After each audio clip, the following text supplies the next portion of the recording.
যেরকম একটা student class 1 থেকে যখন 30-35 বছর পর্যন্ত পড়াশোনা করে, তখন কি করে ওকে গভর্নমেন্ট সরকার কর্তৃপক্ষ একটা সার্টিফিকেট দেয়।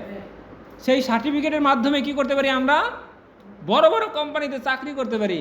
আর চাকরি করার ফলে আমরা কি পাই, বেতন পাই। আর সেই বেতন দিয়ে, টাকা দিয়ে আমরা কি করি, আমাদের জীবিকা নির্বাহ করি। কিন্তু কলিযুগের বদ্ধ মানুষ এত এত অধিপতিত যে তারা কি করবে না, এই বৈদিক শাস্ত্রগুলি অধ্যয়ন করবে না। আর অধ্যয়ন না করার কারণে ওরা অজ্ঞানে থাইকে কি করবে, বিভিন্ন ধরনের পাপ, ঈর্ষা, বৈষ্ণব অপরাধ, নিন্দা, সমালোচনা এইগুলো করে থাকবে। মানে দেশি কাঁকড়ার মতো, তাই না?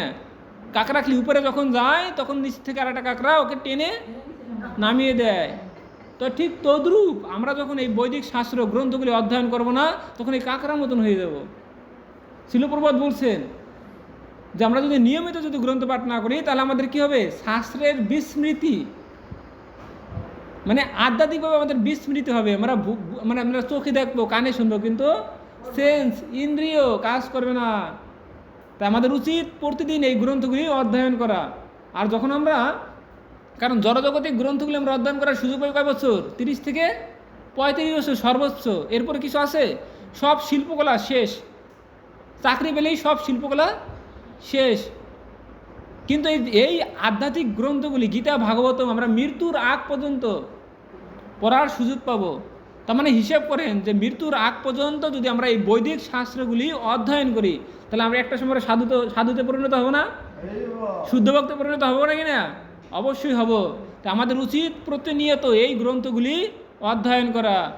কেন আমরা এই গ্রন্থগুলি অধ্যয়ন করো, তখন একটা সময় আমরা শুদ্ধ ভক্ত হয়ে যাবো। সেটা কোথায় লেখা আছে? এই বৈদিক শাস্ত্রে। এক সময় আমরা ভগবানের কাছে ফিরে যাব।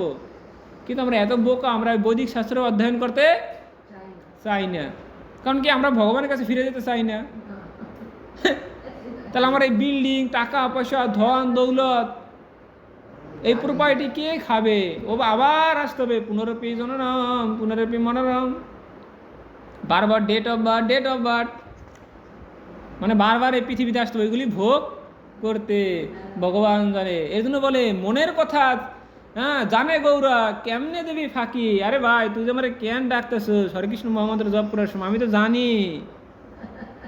জানি তুই আমার কেন ডাকতেছিস। কারণ তুই তো আমার কাছে আসবি না, তুই তো জড়জগতে থাকি দেবি।